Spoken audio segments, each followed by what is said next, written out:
Bienvenido al comentario día por día de la Escuela Sabática. Esta semana vamos a estudiar Filipenses capítulo 3 del versículo 1 hasta el versículo 16. Analizaremos también la historia de un ciego de nacimiento en Juan capítulo 9 del versículo 1 hasta el versículo 12.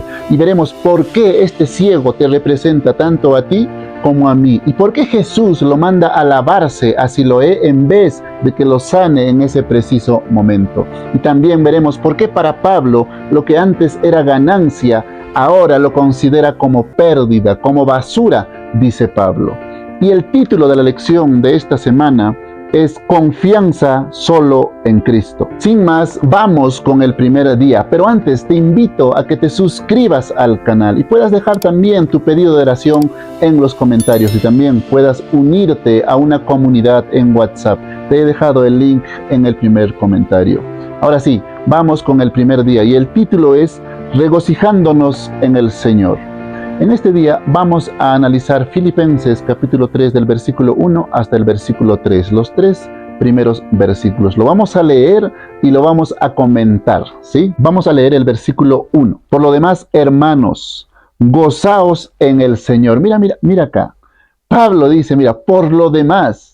Finalmente podemos decir ahí. Pablo, recordemos que terminó de hablar de Timoteo y terminó de hablar de Epafrodito en la lección pasada, ¿cierto? Y ahora dice, por lo demás, dice, ya hablé de todo esto, por lo demás. Finalmente, ¿saben qué? Gozaos, dice, gozaos en el Señor. Ese gozaos debería estar con signos de admiración ahí, ¿cierto? Así lo habla en el idioma original acá. Gozaos con un signo de admiración en el Señor. No dice gozaos porque ustedes están fuera de la cárcel. No está diciendo Pablo, gózate porque tú estás fuera de la cárcel, porque tú tienes un techo, porque tú tienes una casa, lograste algo. No, gózate en el Señor, ¿cierto? Y continúa diciendo, a mí no me es molesto el escribiros las mismas cosas y para vosotros es seguro. Pablo dice, es protector, es seguro que yo le siga escribiendo de las mismas cosas. Y ahora, acá viene lo interesante, el versículo 2. Vamos a leerlo, pero quiero que te des cuenta. Hay una palabra que se repite 3 veces. Guardaos, dice. Guardaos, 3 veces se repite. Y vamos a leerlo, mira el versículo 2. Guardaos de los perros. Guardaos de los malos obreros. Guardaos de los mutiladores del cuerpo. Pablo utiliza la palabra guardaos 3 veces. ¿Y qué significa guardaos? Guardaos significa estar vigilante, estar atento. Es un tema de urgencia. Estén atentos, estén vigilantes. Ahí también le falta signos de admiración. Pablo está hablando en un tema de urgencia. Estén atentos, estén urgentes, estén vigilantes, dice. Está hablando en un tema de urgencia. Ahora, guardaos, estén atentos ¿de qué? De los perros, dice. Y Pablo, cierto, no está hablando de un animalito, cierto, de los perros, que no te muerdan. No está hablando de eso. Pablo utiliza el término perros, o sea, los perros anteriormente se les decía a los gentiles, a los judíos, que los judíos decían, ahí están los perros, a los gentiles que no eran judíos, se usaba ese término para referirse a los gentiles. Pero Pablo acá no está utilizando el término perros para los gentiles. ¿Sabes para quién lo está utilizando? Para los judaizantes legalistas en ese momento. Pablo les está diciendo perros a los judíos legalistas de ese momento. ¿Sí? Y te vas a dar cuenta en los siguientes versículos lo que Pablo menciona de ellos. Y mira lo que dice, continúa, dice, guardaos de los malos obreros, dice. O sea, Pablo acá no está negando que hay obreros, pero dice que estos obreros que están trabajando, ¿cierto?, entre comillas, para Dios, son malos. ¿Te das cuenta? Son guardaos, estate vigilante, estén atentos, guárdense, ¿cierto? Cuídense de estos malos obreros. Son obreros, pero son malos. ¿Sí? Y ahorita vamos a ver quiénes son estos obreros. ¿Quiénes son estos obreros? Dice, guardaos de los mutiladores del cuerpo. Pablo acá no está hablando, cuando dice mutiladores del cuerpo, no está hablando de un soldado romano que va a venir a degollarnos, a matar. No está hablando de eso, Pablo. Pablo acá está hablando de los que hacen la circuncisión. Pablo acá hace un juego de palabras entre la circuncisión y los que hacen un corte destructivo. O sea, en otras palabras, Pablo está diciendo lo que ellos llaman una señal de pacto ahora es una mutilación sin valor alguno, sin valor espiritual. No tiene valor que tú te estés circuncidando, está diciendo Pablo. Guárdense de esos malos obreros, guárdense de esos perros. Ahora entiendes, mira, les dice perros a esos judaizantes legalistas que están enfocándose simplemente en hacer, cierto, en el pacto anterior de la circuncisión, de los que mutilan el cuerpo, les está diciendo. ¿Te das cuenta cómo habla Pablo? Pablo siempre ha sido muy directo, ¿cierto? Compara, ¿cierto?, en la circuncisión con simplemente una mutilación ahora sin valor espiritual. Y ahora vamos a continuar con el versículo 3. Y acá explica Pablo todo lo que está diciendo en el versículo 2. Vamos a leer el versículo 3. Dice, porque nosotros somos la circuncisión. Miren lo que Pablo dice, miren lo que Pablo, yo quiero que entendamos realmente este versículo. Pablo dice, nosotros somos la circuncisión. En otras palabras, está diciendo, ya no es necesario circuncidarse, porque nosotros somos la circuncisión. ¿Y qué significa que nosotros seamos la circuncisión? Continúa diciendo, mira, los que en espíritu servimos a Dios y nos gloriamos en Cristo Jesús. Miren, los de la circuncisión son los que sirven en espíritu. ¿Y qué significa servir en espíritu? Antes de entrar a qué significa servir en espíritu, vamos a entender qué significa ser nosotros la circuncisión. Y para eso, Pablo también habla de eso. Vamos a leer Romanos capítulo 2, versículo 28 y 29. Pues no es judío el que lo es exteriormente, ni es la circuncisión la que se hace exteriormente en la carne. Versículo 29, miren hermanos, escuchen bien. Sino que es judío el que lo es en lo interior, y la circuncisión es la del corazón, en espíritu, no en letra, la alabanza del cual no viene de los hombres, sino de Dios. Entonces Pablo acá en Romanos 2:29 dice que la circuncisión es la del corazón en el espíritu. O sea, Pablo está diciendo, ya no, cuídense de esos malos obreros, de esos perros, ¿cierto? Que están mutilando el cuerpo, que están cortando, circuncidando exteriormente. Ya no, la circuncisión ya no es externa, la circuncisión es interna, ¿sí? Ya no es externa la circuncisión es interna. ¿Y qué hay que circuncidar ahora nosotros internamente, dice Pablo? El corazón, nuestro corazón, el espíritu. Y para entender a Pablo, escúchame bien, ¿sí? Con esto vamos a cerrar la idea. Tenemos que leer Romanos 8:16, porque Pablo afirma que el ser humano tiene espíritu. Vamos a leer Romanos 8:16. Dice, el espíritu mismo da testimonio a nuestro espíritu de que somos hijos de Dios. Entonces, Pablo afirma que tenemos un espíritu dentro de nosotros. El ser humano tiene un espíritu, el espíritu mismo da testimonio a nuestro espíritu.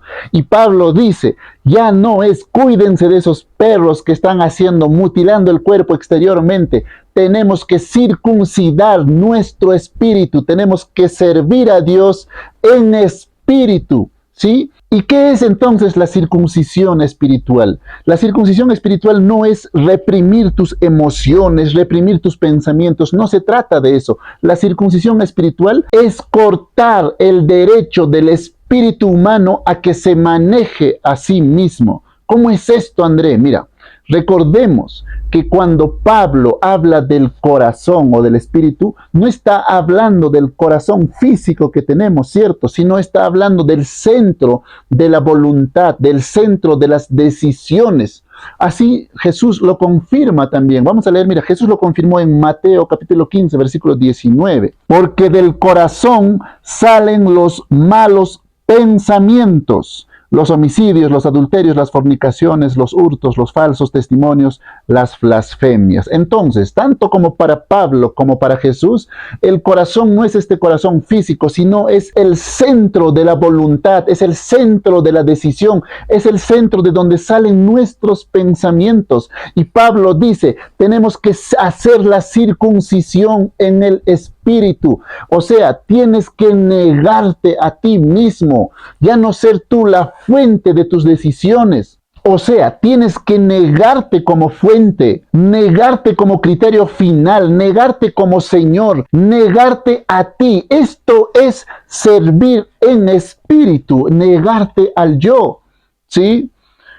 Cuídense, dice Pablo, cuídense de los perros que están solamente haciendo las cosas externas. Ya no, la circuncisión no es externa, la circuncisión es interna en el espíritu. Tú tienes un espíritu y ese centro de voluntad tienes que negarte a ser tú ya el Señor, tienes que negarte, tienes que circuncidarte, ya no eres la fuente, ya no eres tu Señor, tú tienes que negarte al yo. Acá Pablo no está diciendo que servir en espíritu sea cantar con más sentimiento, hacer más ayunos, hacer más oraciones. Eso no es servir en espíritu. ¿Sí? Tampoco Pablo está diciendo que el Espíritu Santo pueda poseer al ser humano, al creyente, y pueda anular su voluntad. Pablo no está diciendo eso. Entonces, ¿qué realmente es servir en espíritu a Dios? Es ejercer el servicio voluntario a Dios desde un espíritu circuncidado, o sea, un espíritu sometido voluntariamente a Dios y negándonos a nosotros mismos. Servir en espíritu es vivir bajo el gobierno de Cristo.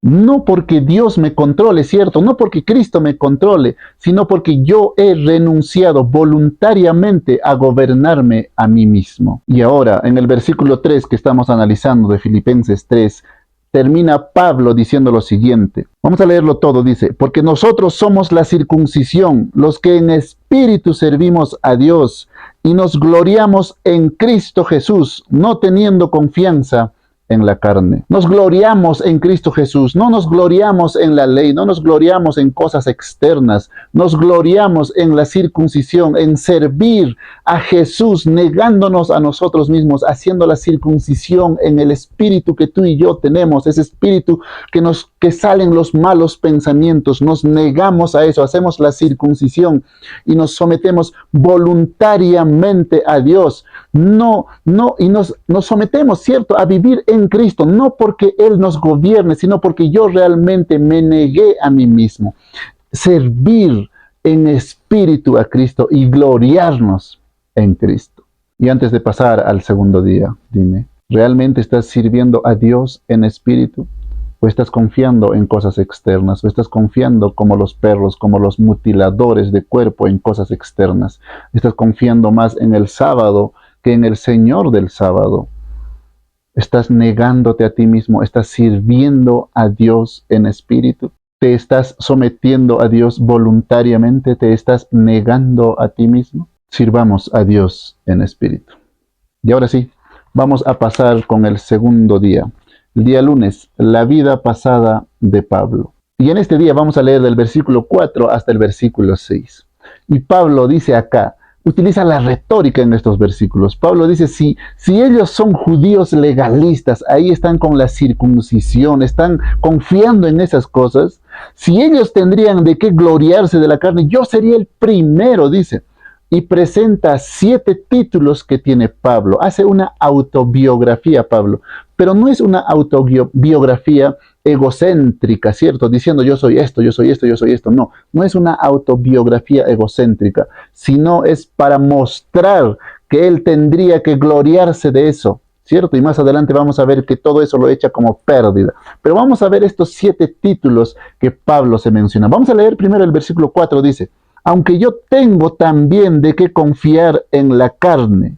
Si alguno piensa que tiene que confiar en la carne, yo más, dice Pablo. Acá cuando dice carne no está refiriéndose, ¿cierto?, al cuerpo, está refiriéndose a los títulos, ¿cierto?, a lo que es él. Y vamos a leer en el versículo 5, mira, circuncidado al 8º día, dice.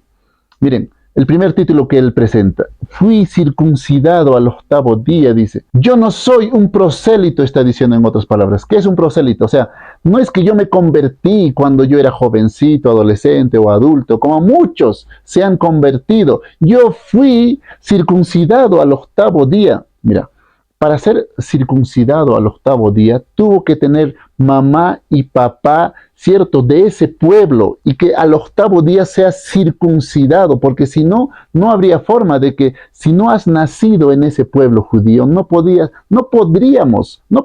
ser circuncidado al 8º día, tenía que haber nacido dentro. Y por eso dice, yo fui circuncidado al 8º día. En otras palabras, indirectamente está diciendo, no fui convertido como muchos que se convirtieron al judaísmo y se circuncidaron, ¿cierto?, cuando ya eran adultos, jóvenes, adultos y demás. Yo fui circuncidado al 8º día. ¿Qué más sigue diciendo? Del linaje de Israel. O sea, no mezcla, no hay sincretismo, no me mezclé, no, mis padres no se mezclaron, no, no, no. Yo soy del linaje de Israel. Y sigue diciendo, de la tribu de Benjamín. Mira, de la tribu de Benjamín. Recordemos que de la tribu de Benjamín sale el primer rey, el rey Saúl. De esa tribu venía Pablo, ¿sí? Y continúa diciendo, hebreo de hebreos, dice. O sea, el Pablo está diciendo, yo no soy helenizado, yo no soy mezclado con otras culturas, en tradición, en cultura, en todo. Yo soy hebreo de hebreos, no soy una mezcla, en ese tiempo helenizado, ¿cierto? Y continúa diciendo, en cuanto a la ley, fariseo, dice. Él incluso, cierto, en Hechos menciona que era alumno de Gamaliel, o sea, los fariseos eran aquellos que tenían la ley lo más minuciosamente posible. Ese era Pablo, un fariseo. Y continúa diciendo, versículo 6, en cuanto a celo, perseguidor de la iglesia, perseguidor. O sea, Pablo no era un tibio, o Pablo era radical, él creía rotundamente en lo que él tenía, era radical en eso de ser fariseo, y por eso, como no era tibio, él era radical en sus creencias, perseguidor de la iglesia activamente, no era un pasivo, era un activo ahí, perseguidor, ¿cierto? Continúa diciendo, en cuanto a la justicia que es en la ley, irreprensible, irreprochable. ¿Quién podría decirle algo a Pablo? ¿Quién podría decirle tú estás mal a Pablo? Nadie. Todos podrían ver a Pablo seguramente cumpliendo la ley. Pero ¿sabes qué? Para Pablo acá lo más importante está diciendo no es la carne, no es lo exterior, no es todo esto, ¿cierto? Para Pablo lo más importante ahora era la circuncisión interior, servir a Dios en espíritu. Mira, la carne puede, hermano mío, mira, puede generar disciplina, puede generar moralidad, puede generar reputación. Podemos ver a un hermano externamente así, disciplinado moralmente, o quizás tú eres uno como Saulo, ¿cierto? Antes de ser Pablo, disciplinado, moralmente bueno, externamente. Pablo diferencia la circuncisión externa con la circuncisión interna. Todo esto, la carne, todo lo que Pablo menciona de sí mismo, fariseo de fariseos, perseguidor, todo eso, Pablo lo desecha. Para Pablo lo más importante ahora es la circuncisión del corazón, someter el yo, ¿cierto? Someterme yo a Cristo, negándome a mí. La circuncisión interna para Pablo es lo más importante ahora, no lo externo, no la circuncisión externa. Para Pablo, ahora lo más importante era morir al yo cada día, servir a Dios en espíritu. ¿Cómo estás sirviendo a Dios? ¿Estás sirviendo externamente o ya estás sirviendo a Dios en espíritu, circuncidándote, negándote al yo todos los días? Vamos a continuar ahora con el día martes y el título es Lo importante. Ese es el título para el día martes. Y en este título vamos a ver un milagro de Jesús. Jesús curando a un ciego de nacimiento. Y eso está escrito en Juan capítulo 9, versículo 1. Vamos a leerlo, mira. Al pasar Jesús vio a un hombre ciego de nacimiento. Miren, para entender esto necesitamos retroceder un poco al capítulo 8, en donde Jesús se presenta como la luz del mundo. Y también están ahí los fariseos. Y los fariseos no entienden que ellos están en oscuridad y necesitan de la luz, ¿sí?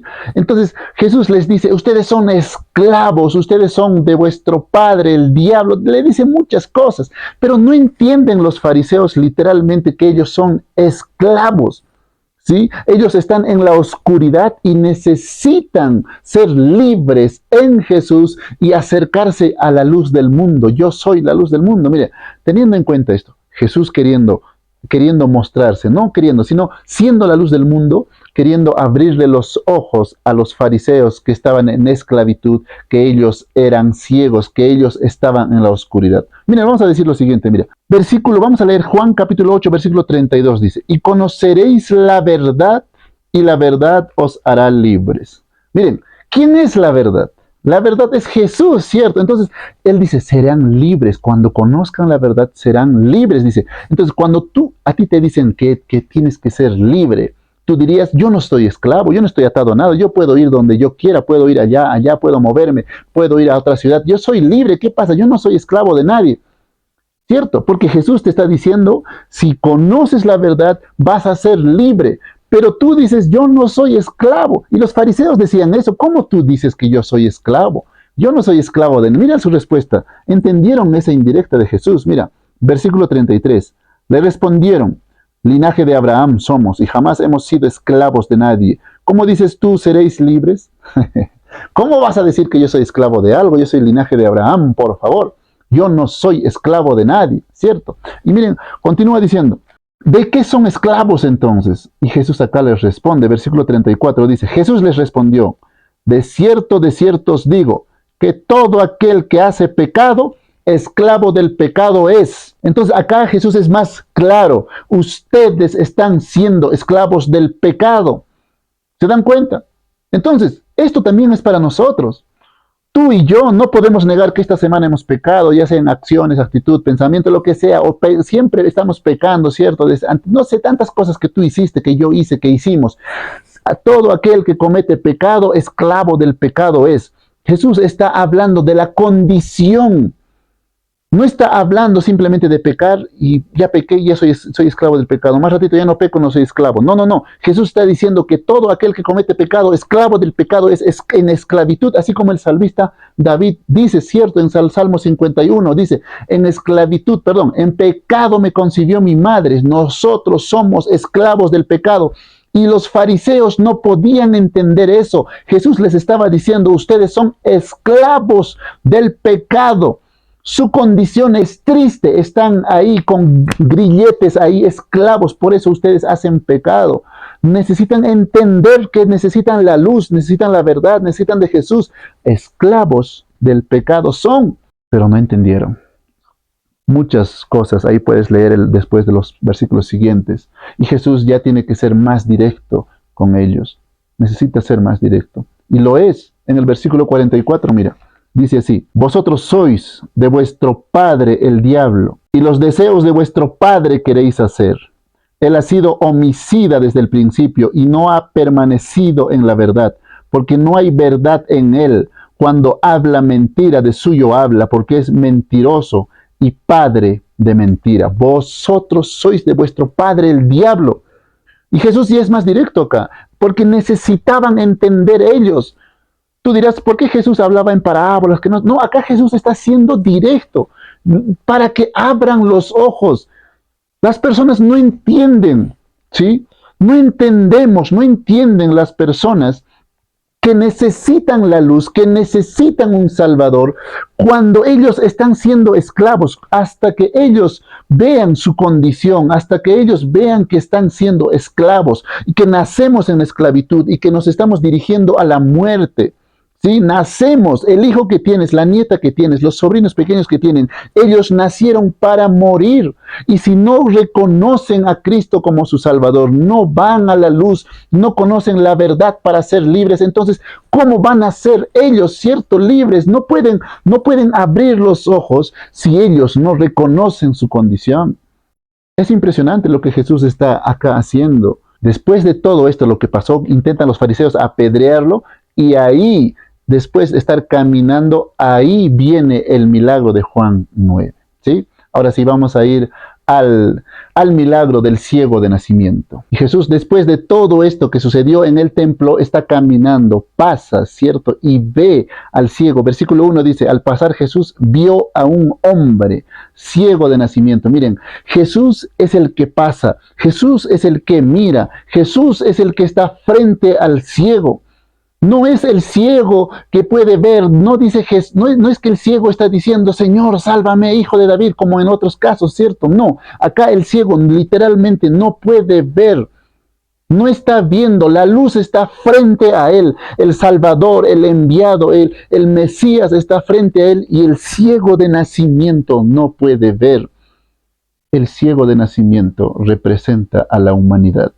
tenemos que entender, ¿cierto?, que Jesús está enseñándonos desde el capítulo 8, del versículo 9, que diga capítulo 9 acá de Juan, está enseñándonos que Él es la luz del mundo y Él está diciendo, ustedes están en oscuridad, ustedes están en esclavitud. Entonces Jesús quería enseñarle eso también a sus discípulos, quería que abran los ojos también sus discípulos, pero sus discípulos estaban más enfocados en otra cosa, porque después les dice, Señor Jesús, ¿pecó este o sus padres?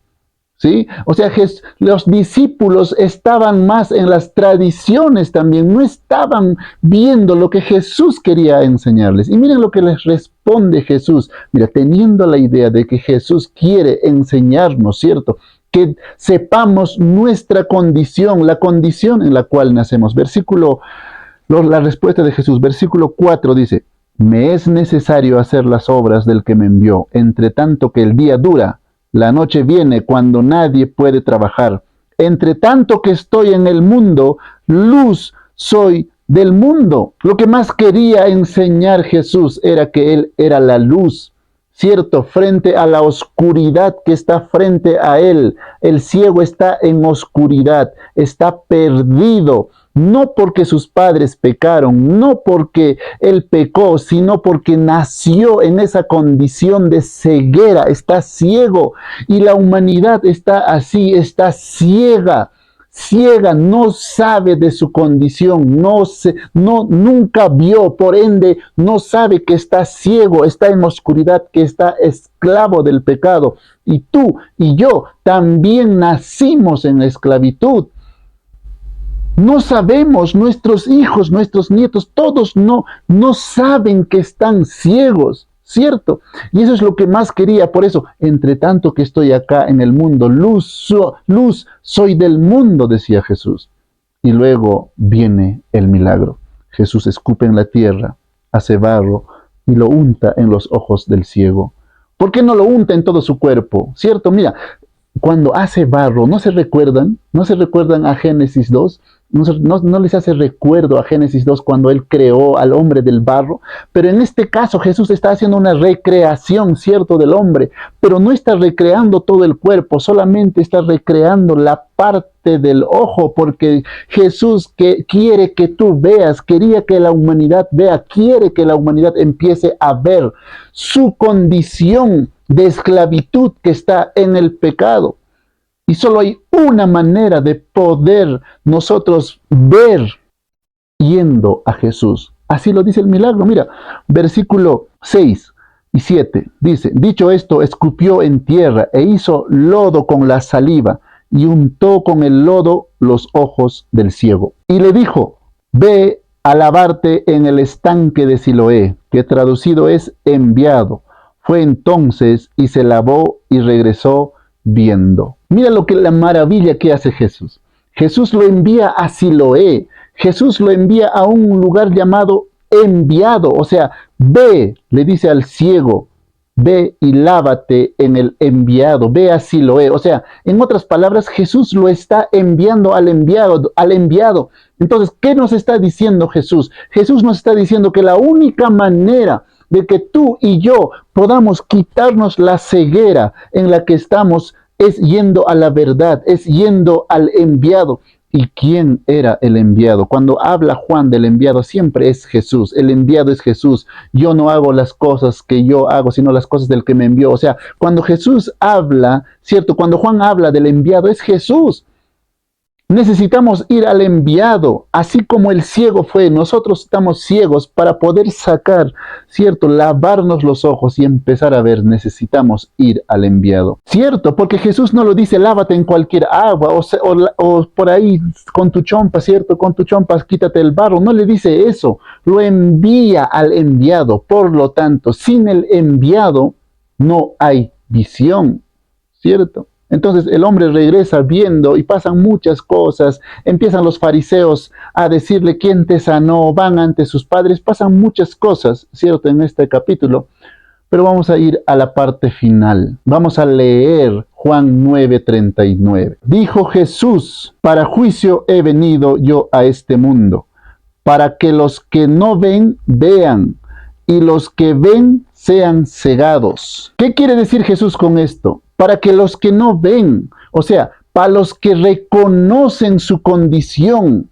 Tú tienes que, ¿quién es aquel que no ve? Aquel que no ve es que aquel que reconoce, Señor, estoy ciego, no puedo ver tu luz, no puedo conocer tu ley es así, tu ley no puedo, Señor, ayúdame, no puedo. Entonces, tú estás ciego y tienes que reconocer que tú estás ciego. ¿Y quiénes son aquellos que ven? Aquellos que ven son aquellos que creen saber. Así como los fariseos, ¿cierto? Los fariseos decían, no, nosotros somos linaje de Abraham, nosotros somos esto, hacemos esto, tradiciones y demás. Nosotros sí vemos, los que no ven son aquellos gentiles, perros, ellos son los que no ven, están fuera de la iglesia, están fuera de la tradición, no cumplen con el sábado, no cumplen. Ellos son los ciegos, date cuenta, no sé si te das cuenta ya. Ellos, los fariseos, tildaban a los otros que están mal, ellos son los ciegos. Pero Jesús dice, no es así. El que no ve es aquel que reconoce su condición de ceguera, que no puede ver, que no está bien con Dios. Entonces, y aquel que ve, que cree que ve, cierto, es aquel que cree que está cumpliendo toda la ley. Es muy difícil abrirle la ceguera a ellos, abrirle los ojos a ellos, porque creen que están cumpliendo con el sábado, están bien en sus diezmos, están bien en todo. ¿Cómo le vas a decir a él que está ciego? Porque él hace todo. Pero Jesús dice, yo no quiero eso. Yo quiero que tú reconozcas que tú has nacido para morir, tu condición de esclavitud, tú eres esclavo, pero tú al cumplir las cosas externas, tú estás cayendo en ceguedad, tú estás ciego, eres un esclavo. Y por eso Jesús dice, para juicio he venido. Cuando dice juicio, no dice que para juicio, no, juicio dice para revelación, para mostrarte. Juicio acá en esta parte significa juicio, revelación, para mostrar lo que hay dentro de ti. Entonces, cuando Jesús te muestra lo que hay dentro de ti, los fariseos simplemente sacaron más maldad dentro de ellos. Y el ciego simplemente después al final, primero lo reconoce como hombre, luego como profeta y luego al final lo reconoce como su salvador, se arrodilla ante él. El crecimiento del ciego es poco a poco, pero los fariseos se cegaron con su corazón ahí peor, los dejó, por eso dice Pablo, ¿cierto? Los dejó, ¿cierto? A su propia concupiscencia, o sea, ellos mismos con su corazón, con esa esclavitud con la que nacen, con la naturaleza con la que nacen, a eso los dejó, ¿cierto? Vamos a leer nuevamente el versículo 39 de Juan, de Juan 9:39. Vamos a entenderlo ahora sí. Dijo Jesús, para revelación, para juicio he venido yo a este mundo, para que los que no ven, o sea, ¿cierto? Los que reconocen nosotros, los que nacimos en esclavitud, los que tenemos hambre y sed de justicia, los humildes en espíritu, los que tienen sed de justicia de Dios, ellos, para que los que no ven, los que reconocen que son esclavos, vean, y los que ven, o sea, los que dicen estar haciendo bien las cosas, el sábado, el diezmo, por reglas externas, sean cegados y los entregará a su propia naturaleza. ¿Sí? Porque Jesús vino a revelar lo que hay dentro de nuestro corazón. Solamente está sacando lo que hay dentro de ellos. Nada más. ¿Eres consciente de que nacimos en esclavitud? ¿Eres consciente realmente de que necesitamos a Jesús? Necesitamos a la luz del mundo para liberarnos de la esclavitud en la que nacimos. ¿O aún crees que eres bueno y que estás haciendo las cosas bien? No podemos seguir siendo ciegos, necesitamos empezar a ver. Un ciego no puede guiar a otro ciego, necesitamos ver, y la verdad os hará libres. Por eso necesitamos conocer más a Jesús. Mientras más conozcamos a Jesús, empezaremos a ver. Entendiendo esto, vamos a ir ahora con el día miércoles, y el título para el día miércoles es La fe de Cristo. Y en este día vamos a continuar lo que habíamos dejado en el día lunes, ¿cierto? Nos habíamos quedado en Filipenses capítulo 3, versículo 6. Y ahora vamos a continuar con el versículo 7, 8 y 9, ¿sí? Entonces nos habíamos quedado, ¿cierto?, en el versículo 6, en donde Pablo en los versículos anteriores había dicho, cuídense de los perros, cuídense de los que están mutilando el cuerpo, de los que están, ¿cierto?, circuncidando todavía. La circuncisión es en el corazón. Si hay algo de que, si yo me gloriaría en lo que yo soy, ¿cierto?, yo fui circuncidado al 8º día, el linaje de Benjamín, de la tribu de Benjamín, hebreo de hebreos. Había dicho muchas cosas Pablo acá.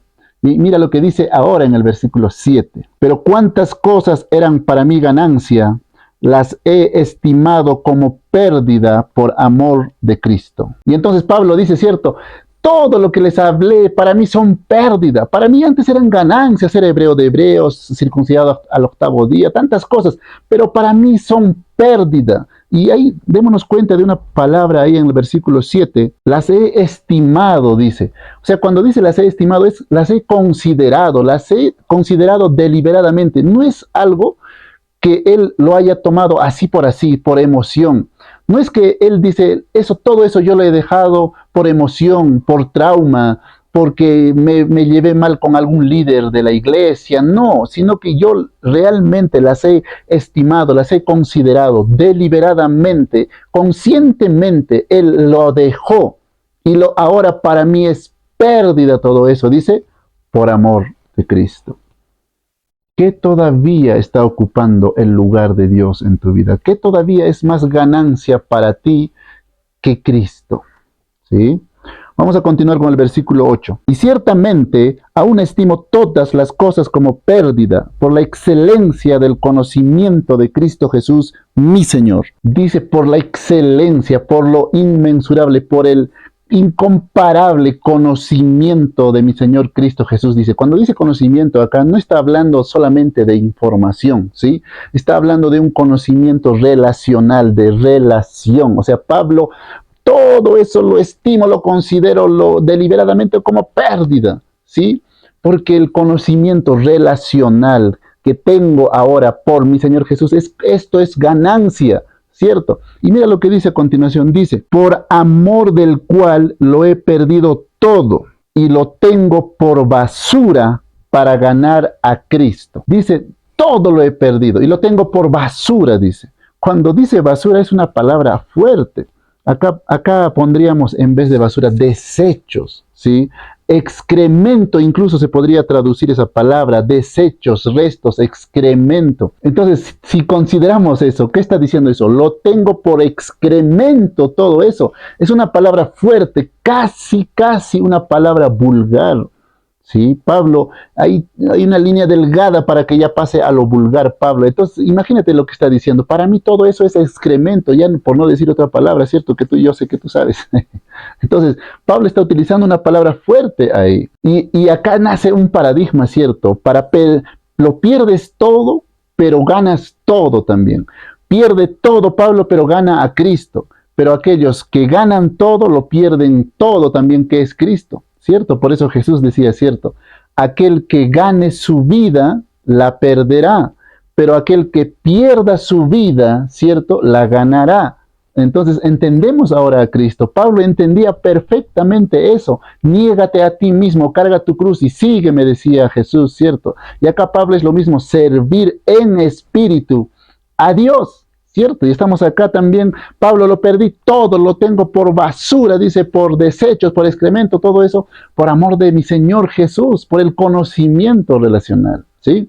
Y ahora vayamos con el versículo 9, y ser hallado en Él. Miren, Pablo está hablando acá de un encuentro, ¿cierto? Ser hallado, ¿cierto? Pablo está hablando de un encuentro, de una evaluación, ser hallado en Él, ser encontrado en Él, ser juzgado en Él, estar en Él. O sea, no en mis méritos, no en mi propia justicia, no en mi pasado religioso. Yo quiero ser hallado en Él, no en todo lo que ya consideré por basura, no en mi propia justicia, sino ser hallado en Él, en Cristo Jesús. ¿Cierto? Vamos a seguir leyendo lo que dice. No teniendo mi propia justicia que es por la ley, sino la que es por la fe de Cristo, la justicia que es de Dios por la fe de Cristo, dice. O sea, tú y yo no somos justos porque creemos bien, sino porque Cristo fue fiel, Cristo fue justo y nosotros decidimos confiar en Cristo. O sea, nuestra fe no produce justicia, nuestra fe no puede crear justicia,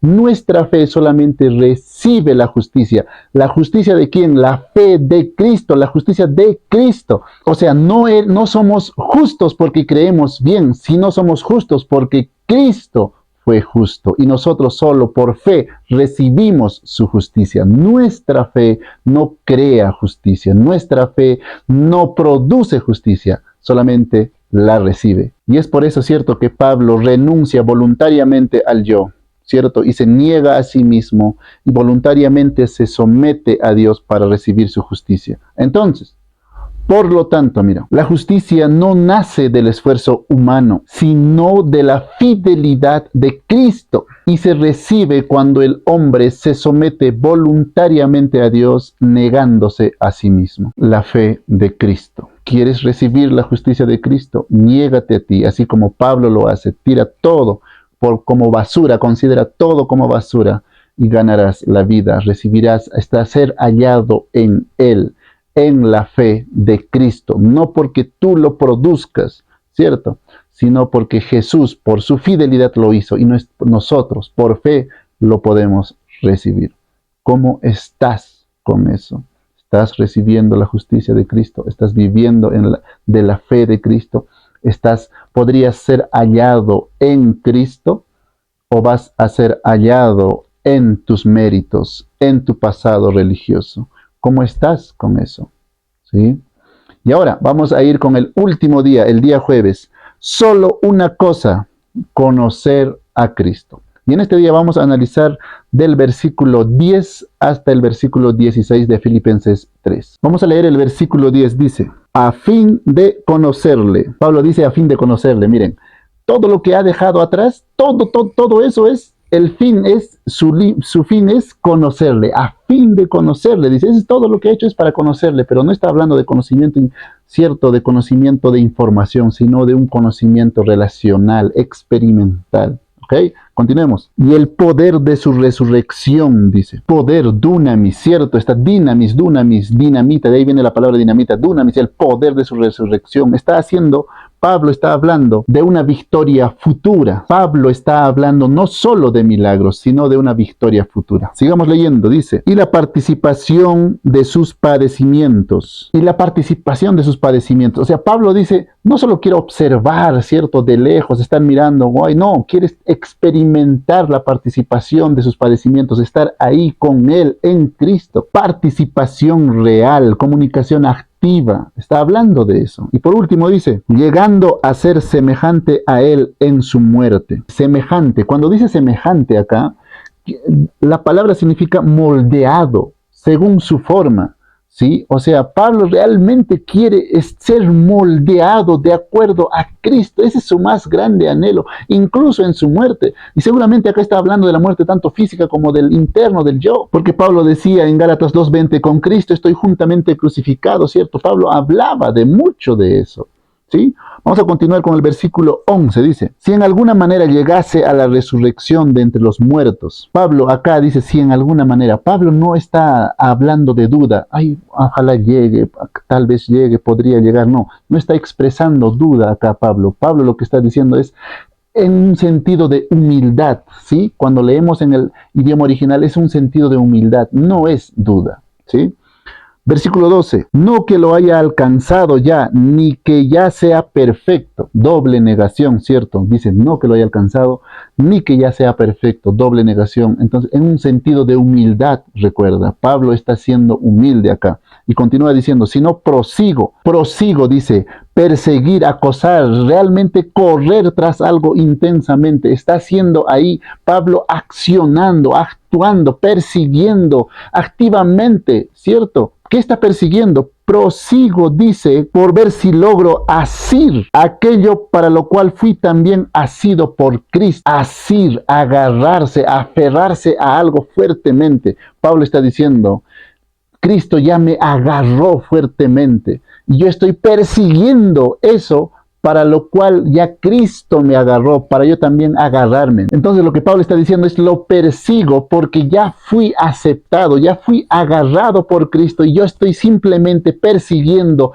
yendo a aferrarme a aquello que ya Cristo me agarró. Continuemos con el versículo 13, dice, hermanos, yo mismo no pretendo haberlo ya alcanzado, pero una cosa hago, olvidando ciertamente lo que queda atrás y extendiéndome a lo que está adelante. Olvidándome, dice ciertamente lo que queda atrás. No está hablando de amnesia. Ay, sí, me olvidé, si tengo amnesia. No está hablando de amnesia. Acá está diciendo, no valoro lo que está atrás. Me olvido de todo lo que yo hice en mi pasado. Todo lo que ya hablamos de Pablo, ¿cierto? Me olvido. culpa, todas esas cosas, ¿cierto? Pablo se olvida y ahora dice extendiéndome. Cuando dice extendiéndome, imagínate a un atleta así, ¿no? Que está extendiéndose literalmente hacia adelante, con el cuerpo hacia adelante y estirándose realmente hacia adelante. Pablo dice, literalmente estoy extendiéndome, me olvido del pasado, no amnesia, sino literalmente ya no estoy enfocado en el pasado, estoy extendiéndome, ¿cierto?, a lo que está delante, mirando a futuro. Pablo utiliza un término de un corredor estirándose, extendiéndome, dice, hacia adelante. Versículo 14 dice, prosigo a la meta, al premio del supremo llamamiento de Dios en Cristo Jesús. Va extendiéndose ahí como un atleta y extendiéndose hacia la meta, ¿sí? Que es el llamamiento de Dios en Cristo Jesús. Versículo 15 dice, así que todos los que somos perfectos, esto mismo sintamos, y si otra cosa sentís, esto también os lo revelará Dios. Acá dice los que somos perfectos. La palabra perfectos acá se traduce también como maduros. O sea, Pablo está diciendo, así que todos los que ya somos maduros, ¿sí? Los que ya se niegan a sí mismos, los que ya están ahí viviendo en espíritu, estirándose hacia la meta, y los que sean maduros, sintamos eso, dice. Y continúa diciendo, mira, y si otra cosa sentís, o sea, aquellos que no están maduros todavía, esto también os lo revelará Dios. Entonces, Pablo está diciendo, los entiende, poco a poco va a ser tu crecimiento, les está diciendo. Y por último, versículo 16, pero en aquello a que hemos llegado, sigamos una misma regla, sintamos una misma cosa. Sintamos una misma cosa, dice, o sea, caminemos en una misma línea, no nos desviemos, no hagamos otro camino, no abandonemos la cruz y niégate a ti mismo. Solo una cosa, conocer a Cristo, extendiéndome, dice, cierto, recuérdate ahí de un atleta que está ahí con su cuerpo extendido, con una tensión ahí hacia adelante. Solo una cosa, fijemos nuestra mente, nuestra mirada, todo, olvidándonos del pasado, no de lo externo, no de la circuncisión externa, sino de la circuncisión interna.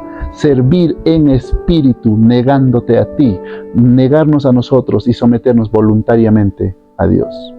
Te mando un fuerte abrazo. Nos vemos la siguiente semana con el comentario día por día de la Escuela Sabática. Bendiciones.